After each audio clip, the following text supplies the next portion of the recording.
Hello friends, நான் உங்கள் ஃபைசல் பேசுகிறேன். காவிரி டெல்டாவுடைய மையப்பகுதியாக இருக்கக்கூடிய மன்னார்குடியுடைய சிறப்பு பற்றி தெரியுமா? 1866ஆம் ஆண்டு பிரிட்டிஷார் ஆட்சி காலத்திலேயே நகராட்சியாக தரம் உயர்த்தப்பட்ட ஊர் தான் மன்னார்குடி. ஆசியாவிலேயே மிகப்பெரிய தெப்பக்குளம் இருக்கிறதும் இந்த மன்னார்குடியுடைய மற்றொரு சிறப்பு. சோழ சாம்ராஜ்யத்தினுடைய முதலாம் குலோத்துங்கன் 1072ஆம் ஆண்டு அடிக்கல் நாட்டி, அதற்கு பிறகு 2ஆம் குலோத்துங்கனால் 1142 கட்டி முடிக்கப்பட்டு, பிறகு வந்த நாயக்க மன்னர்களால் விரிவுபடுத்தப்பட்ட புகழ்பெற்ற ராஜகோபாலசாமி திருக்கோவில் உள்ள ஊர் மன்னார்குடியுடைய மற்றொரு சிறப்பு. 1862ஆம் ஆண்டு பிரிட்டிஷார் ஆட்சி காலத்தில் துவங்கப்பட்ட ஃபின்லே கல்லூரி தற்போது ஃபின்லே மேல்நிலை பள்ளியாக இயங்கி வருவது மன்னார்குடியுடைய சிறப்பு.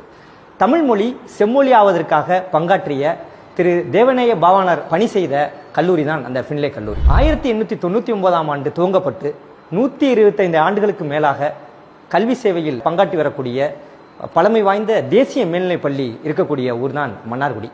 இந்திய அளவில் மிக புகழ் வாய்ந்த விவசாயத்திற்கு பயன்படுத்தக்கூடிய உரமான பாமணி 20/20 என்கிற உரத்தை தயாரிக்கக்கூடிய பாமணி தொழிற்சாலை அமைந்துள்ள ஊர் தான் மன்னார்குடி. இந்திய சுதந்திர போராட்டத்தில் பங்கெடுத்து கொண்ட திரு பாசியம், திரு ராமசாமி ஐயங்கார் பிறந்த ஊர் தான் மன்னார்குடி. தமிழ் சினிமாவில் புகழ்பெற்ற திரைப்பட நடிகை மனோரமா ஆட்சி அவர்கள் பிறந்த ஊர் தான் மன்னார்குடி. 1931ஆம் ஆண்டிலேயே மாட்டு வண்டியில் நூலகம் நடத்திய திரு கனகசப பிள்ளை பிறந்த ஊர் தான் மன்னார்குடி. இதைவிட மிகப்பெரிய சிறப்பு என்ன தெரியுமா? தெற்கு ரயில்வேயில் திருச்சி மண்டலத்தில் அதிக